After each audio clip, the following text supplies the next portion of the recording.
भी देश जीतेगा।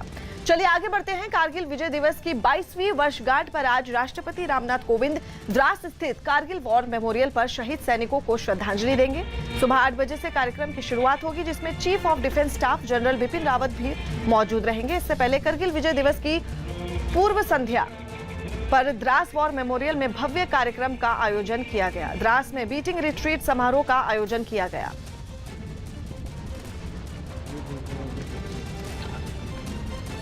और आपको बता दें, आज करगिल दिवस की 22वीं वर्षगांठ पर रामनाथ कोविंद द्रास स्थित कारगिल वॉर मेमोरियल पर शहीद सैनिकों को श्रद्धांजलि देंगे। सुबह 8 बजे कार्यक्रम की शुरुआत होगी, जिसमें chief of defence staff general Bipin Rawat भी मौजूद रहेंगे। इससे पहले करगिल विजय दिवस की पूर्व संध्या पर द्रास वॉर मेमोरियल में भव्य कार्यक्रम का आयोजन भी किया गया। आपको बता दें, द्रास में बीटिंग रिट्रीट समारोह का आयोजन भी किया गया।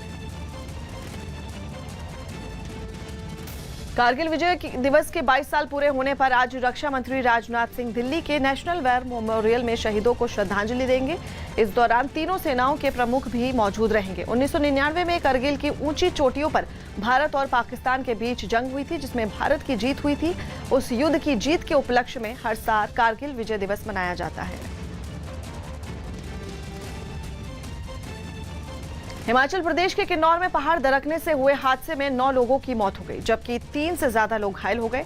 जिस वक्त इलाके में कुदरत का ये कहर बरपा, उस समय वहां मौजूद लोगों ने उसका वीडियो बना लिया, जो अब खूब वायरल हो रहा है, जिसमें पहाड़ खिसकने के बाद निचले इलाकों में पत्थरों की बारिश होती दिखाई दी, वो भी ऐसी कि जिसे देख किसी का भी कलेजा थर्रा उठे।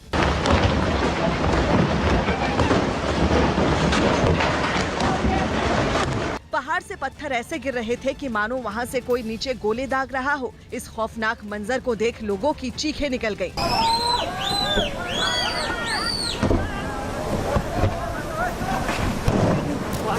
ये पत्थर जहां भी गिरे वहां तबाही मच गई। पूरे इलाके में धूल का गुबार उठने लगा। लोग सीटी बजाकर आने वाले खतरे के लिए एक दूसरे को आगाह करने लगे।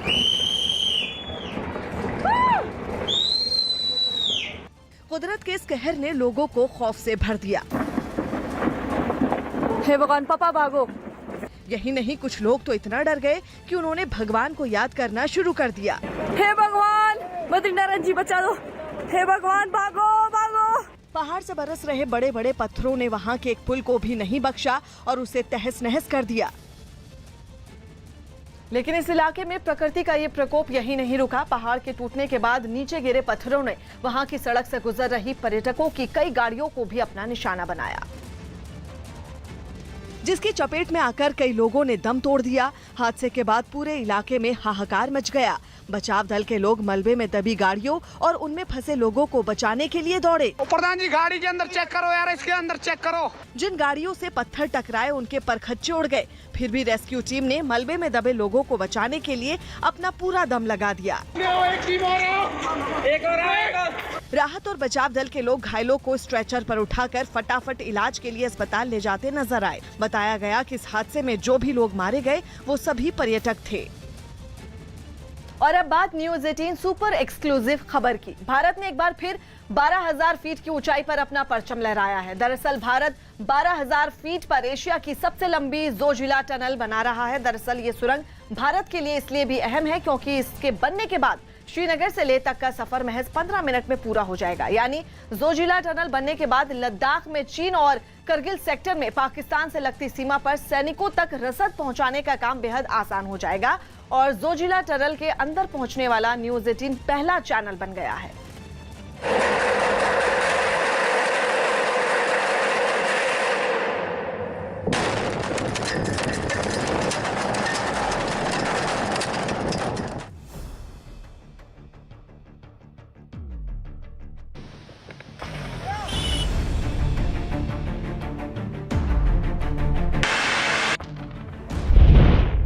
बारह 12,000 फीट पर भारत की एक और कामयाबी, जोजिला पास, जिसकी हाइट करीब 12,000 फुट के आसपास है।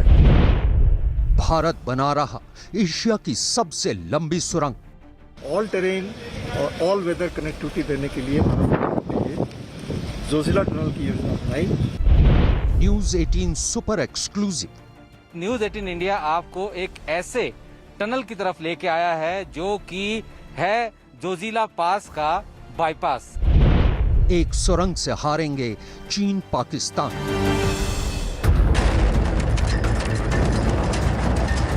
ये महज एक धमाका नहीं है, बल्कि ये भारत का वो ऐलान है जिसकी गूंज सुनने के बाद से चीन और पाकिस्तान कांप रहे हैं। ये 12,000 फीट पर भारत की वो ऐतिहासिक कामयाबी है जिसके पूरा होते ही लेह लद्दाख में चीन और पाकिस्तान की हर नापाक साजिश नाकाम हो जाएगी। ये वो सुरंग है जिसके पूरा होते ही भारतीय सेना मिनटों में श्रीनगर से लेह पहुंच जाएगी।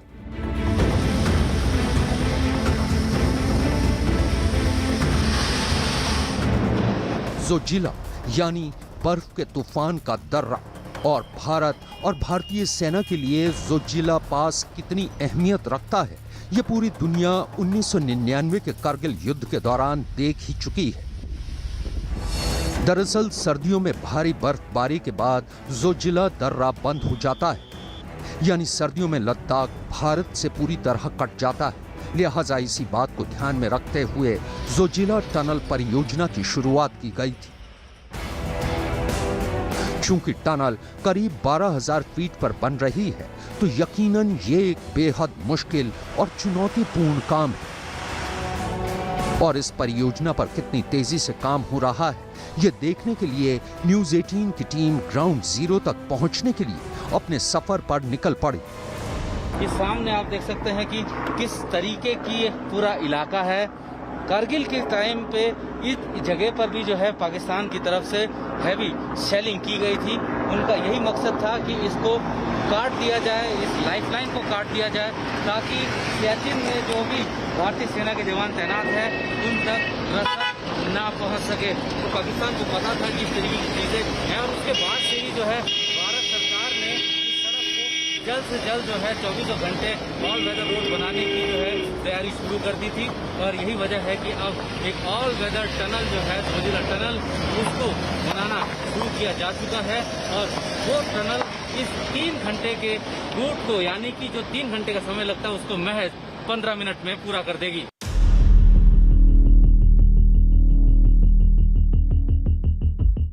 हमारी टीम को रास्ते में भारतीय सेना के कई ट्रक भी दिखे, जो ये समझने के लिए काफी है कि सियाचिन तक आखिर क्यों नेशनल हाईवे नंबर 1 को भारतीय सेना की लाइफलाइन कहा जाता है। पहाड़ का सीना काटकर बनाए गए घुमावदार कच्चे रास्तों को पार कर आखिरकार हमारी टीम अपनी मंजिल पर पहुंच गई। इस वक्त न्यूज़ 18 इंडिया आपको एक ऐसे टनल की तरफ लेके आया है जो कि है जोजिला पास का बाईपास। कह सकते हैं ये जोजिला टनल है। ये सामने आप देख सकते हैं। टेलीविजन में ये पहली बार आप देख रहे हैं। इससे पहले टेलीविजन में इस तरीके का ये जो जोजिला टनल है, इसके बारे में कोई भी तस्वीर या वीडियो जारी नहीं हुआ है, और इसमें लगातार काम चल रहा है। दरअसल भारत 12,000 फीट पर एशिया की सबसे लंबी सुरंग जोजिला टनल बना रहा है। इस परियोजना को पूरा करने में 4,500 करोड़ रुपए की लागत आएगी और करीब 7 साल का वक्त लगेगा। ये टनल 14.2 किलोमीटर लंबी है। इस टनल के बनने के बाद श्रीनगर और लेह के बीच 3.5 घंटे का सफर महज 15 मिनट में पूरा हो जाएगा। ये सुरंग मौजूदा हाईवे के नीचे 400 मीटर दूरी तक गुजरेगी। इस टनल में 80 किलोमीटर प्रति घंटे की रफ्तार से वाहन गुजर सकेंगे। हाईटेक कम्युनिकेशन समेत इस टनल में तमाम जरूरी सेफ्टी फीचर्स भी मौजूद होंगे। जोजिला टनल की बदौलत पूरा साल लेह लद्दाख से कनेक्टिविटी रहेगी। पहली बात तो जो लोकल पॉपुलेशन है इनको पूरी तरह से पूरी सुविधा मिलेगी, क्योंकि इस 12 महीने ये रोड खुली होगी। जो आम जिंदगी की जो ज़रूरतें हैं वो साल भर उनको मुहैया कराई जाएगी। सामरिक महत्व तो है ही, क्योंकि हमारी जो आर्म फोर्सेस हैं उनका जो मूवमेंट है उसमें कोई रिस्ट्रिक्शन नहीं आएगी। अभी जो हम विंटर स्टॉकिंग करते हैं गर्मियों के समय में, और फिर उसको साल 5-6 महीने के लिए उसको हम यूज़ करते हैं, वो परेशानियां ख़त्म हो जाएंगी।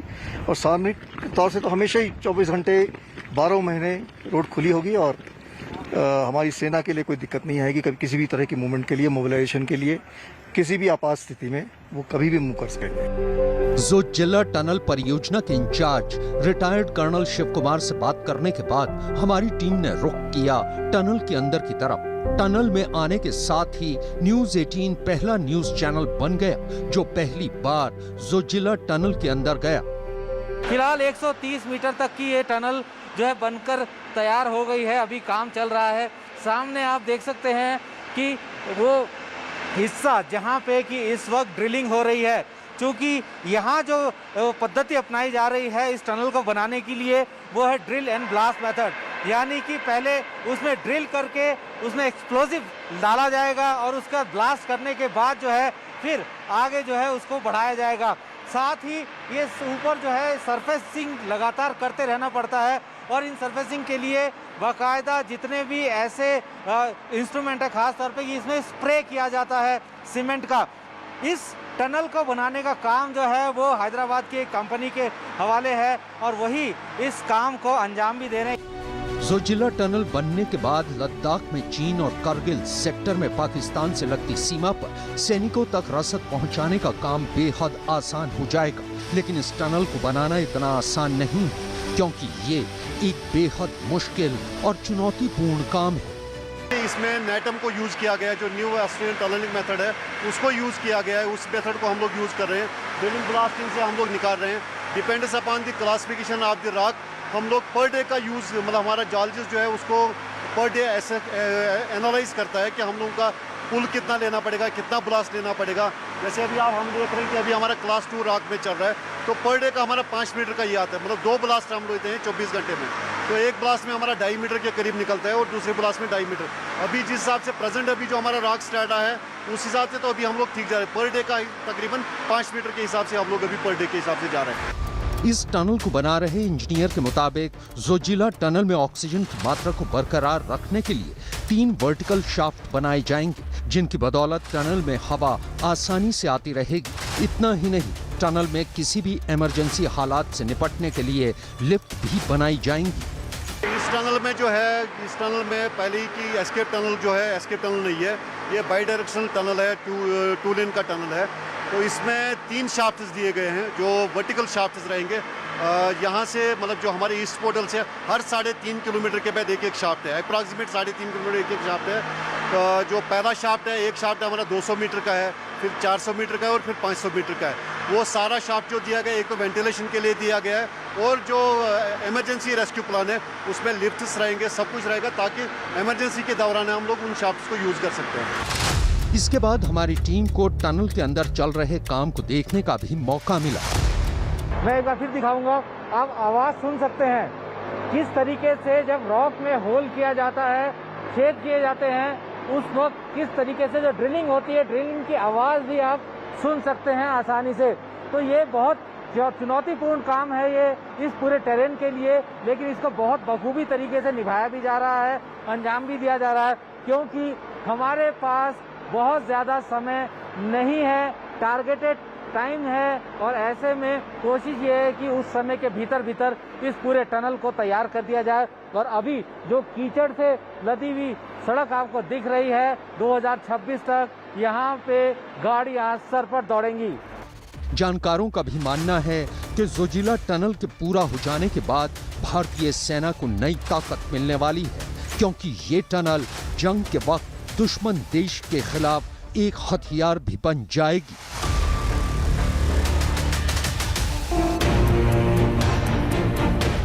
दरअसल भारत 12,000 फीट पर एशिया की सबसे लंबी सुरंग जोजिला टनल बना रहा है। इस परियोजना को पूरा करने में 4,500 करोड़ रुपए की लागत आएगी और करीब 7 साल का वक्त लगेगा। ये टनल 14.2 किलोमीटर लंबी है। इस टनल के बनने के बाद श्रीनगर और लेह के बीच 3.5 घंटे का सफर महज 15 मिनट में पूरा हो जाएगा। ये सुरंग मौजूदा हाईवे के नीचे 400 मीटर दूरी तक गुजरेगी। इस टनल में 80 किलोमीटर प्रति घंटे की रफ्तार से वाहन गुजर सकेंगे। हाईटेक कम्युनिकेशन समेत इस टनल में तमाम जरूरी सेफ्टी फीचर्स भी मौजूद होंगे। जोजिला टनल की बदौलत पूरा साल लेह लद्दाख से कनेक्टिविटी रहेगी। पहली बात तो जो लोकल पॉपुलेशन है इनको पूरी तरह से पूरी सुविधा मिलेगी, क्योंकि 12 महीने ये रोड खुली होगी। जो आम जिंदगी की जो ज़रूरतें हैं वो साल भर उनको मुहैया कराई जाएंगी। सामरिक महत्व तो है ही, क्योंकि हमारी जो आर्म फोर्सेस हैं उनका जो मूवमेंट है उसमें कोई रिस्ट्रिक्शन नहीं आएगी। अभी जो हम विंटर स्टॉकिंग करते हैं गर्मियों के समय में और फिर उसको साल 5-6 महीने के लिए उसको हम यूज़ करते हैं, वो परेशानियां ख़त्म हो जाएंगी। और सामरिक तौर से तो हमेशा ही 24 घंटे 12 महीने रोड खुली होगी और हमारी सेना के लिए कोई दिक्कत नहीं आएगी। कभी किसी भी तरह की मूवमेंट के लिए, मोबिलाइजेशन के लिए, किसी भी आपात स्थिति में वो कभी भी मूव कर सकेंगे। जोजिला टनल परियोजना के incharge retired colonel Shiv Kumar से बात करने के बाद हमारी टीम ने रुख किया टनल के अंदर की तरफ। टनल में आने के साथ ही न्यूज 18 पहला न्यूज चैनल बन गया जो पहली बार जोजिला टनल के अंदर गया। फिलहाल 130 मीटर तक की ये टनल जो है बनकर तैयार हो गई है, अभी काम चल रहा है। सामने आप देख सकते हैं कि वो हिस्सा जहां पे कि इस वक्त ड्रिलिंग हो रही है, क्योंकि यहाँ जो पद्धति अपनाई जा रही है इस टनल को बनाने के लिए वो है ड्रिल एंड ब्लास्ट मेथड, यानी कि पहले उसमें ड्रिल करके उसमें एक्सप्लोजिव डाला जाएगा और उसका ब्लास्ट करने के बाद जो है फिर आगे जो है उसको बढ़ाया जाएगा। साथ ही ये ऊपर जो है सरफेसिंग लगातार करते रहना पड़ता है और इन सरफेसिंग के लिए बाकायदा जितने भी ऐसे इंस्ट्रूमेंट है, खास तौर पे इसमें स्प्रे किया जाता है सीमेंट का। इस टनल को बनाने का काम जो है वो हैदराबाद की एक कंपनी के हवाले है और वही इस काम को अंजाम भी दे रहे हैं। जोजिला टनल बनने के बाद लद्दाख में चीन और करगिल सेक्टर में पाकिस्तान से लगती सीमा पर सैनिकों तक रसद पहुंचाने का काम बेहद आसान हो जाएगा। लेकिन इस टनल को बनाना इतना आसान नहीं है, क्योंकि ये एक बेहद मुश्किल और चुनौतीपूर्ण काम है। इसमें नेटम को यूज़ किया गया है, जो न्यू ऑस्ट्रेलियन टनलिंग मेथड है उसको यूज़ किया गया है। उस मेथड को हम लोग यूज़ कर रहे हैं। ड्रिलिंग ब्लास्टिंग से हम लोग निकाल रहे हैं। Depends upon the classification of the rock हम लोग पर डे का यूज़, मतलब हमारा जॉलजिस्ट जो है उसको पर डे ऐसे एनालाइज करता है कि हम लोगों का पुल कितना लेना पड़ेगा, कितना ब्लास्ट लेना पड़ेगा। जैसे अभी आप हम देख रहे हैं कि अभी हमारा क्लास 2 रॉक में चल रहा है, तो पर डे का हमारा 5 मीटर का ये आता है, मतलब 2 ब्लास्ट हम लेते हैं 24 घंटे में। तो एक ब्लास्ट में हमारा 2.5 मीटर के करीब निकलता है और दूसरे ब्लास्ट में 2.5 मीटर। अभी जिस हिसाब से प्रेजेंट अभी जो हमारा रॉक स्टार्ट है उस हिसाब से तो अभी हम लोग ठीक जा रहे हैं। पर डे का तकरीबन 5 मीटर के हिसाब से हम लोग अभी पर डे के हिसाब से जा रहे हैं। इस टनल को बना रहे इंजीनियर के मुताबिक जोजिला टनल में ऑक्सीजन की मात्रा को बरकरार रखने के लिए 3 वर्टिकल शाफ्ट बनाए जाएंगे, जिनकी बदौलत टनल में हवा आसानी से आती रहेगी। इतना ही नहीं, टनल में किसी भी इमरजेंसी हालात से निपटने के लिए लिफ्ट भी बनाई जाएंगी। इस टनल में जो है, इस टनल में पहले की एस्केप टनल जो है, एस्केप टनल नहीं है, ये बाई डायरेक्शनल टनल है, 2 लेन का टनल है। तो इसमें 3 शाफ्ट्स दिए गए हैं जो वर्टिकल शाफ्ट्स रहेंगे। यहाँ से मतलब जो हमारे ईस्ट पोर्टल से हर 3.5 किलोमीटर के बाद एक शाफ्ट है, अप्रॉक्सीमेट 3.5 किलोमीटर एक शाफ्ट है। जो पहला शाफ्ट है, एक शाफ्ट हमारा 200 मीटर का है, फिर 400 मीटर का है और फिर 500 मीटर का है। वो सारा शाफ्ट जो दिया गया है, एक तो वेंटिलेशन के लिए दिया गया है और जो इमरजेंसी रेस्क्यू प्लान है उसमें लिफ्ट्स रहेंगे, सब कुछ रहेगा ताकि इमरजेंसी के दौरान हम लोग उन शाफ्ट्स को यूज़ कर सकते हैं। इसके बाद हमारी टीम को टनल के अंदर चल रहे काम को देखने का भी मौका मिला। मैं एक बार फिर दिखाऊंगा, आप आवाज़ सुन सकते हैं किस तरीके से जब रॉक में होल किया जाता है, छेद किए जाते हैं, उस वक्त किस तरीके से जो ड्रिलिंग होती है, ड्रिलिंग की आवाज़ भी आप सुन सकते हैं आसानी से। तो ये बहुत चुनौतीपूर्ण काम है ये इस पूरे टेरेन के लिए, लेकिन इसको बहुत बखूबी तरीके से निभाया भी जा रहा है, अंजाम भी दिया जा रहा है, क्योंकि हमारे पास बहुत ज़्यादा समय नहीं है, टारगेटेड टाइम है और ऐसे में कोशिश ये है कि उस समय के भीतर इस पूरे टनल को तैयार कर दिया जाए। और अभी जो कीचड़ से लदी हुई सड़क आपको दिख रही है, 2026 तक यहाँ पे गाड़ियाँ सर पर दौड़ेंगी। जानकारों का भी मानना है कि जोजिला टनल के पूरा हो जाने के बाद भारतीय सेना को नई ताकत मिलने वाली है, क्योंकि ये टनल जंग के वक्त दुश्मन देश के खिलाफ एक हथियार भी बन जाएगी।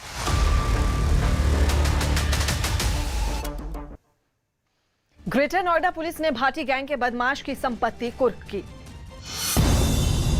यूपी के ग्रेटर नोएडा में पुलिस ने गैंगस्टर एक्ट के तहत बदमाश सुंदर भाटी गैंग के सदस्य नवीन भाटी और उसके भाई प्रवीण भाटी की करीब 1 करोड़ 9 लाख की संपत्ति कुर्क की। एमपी के मंदसौर में जहरीली शराब पीने से 3 लोगों की मौत के बाद घटना की जांच के आदेश देते हुए प्रदेश के आबकारी मंत्री ने दोषियों के खिलाफ सख्त कार्रवाई के निर्देश दिए। एमपी के छतरपुर में धसान नदी के तेज बहाव में फंसे 2 लोगों को होमगार्ड के जवानों ने बचा लिया।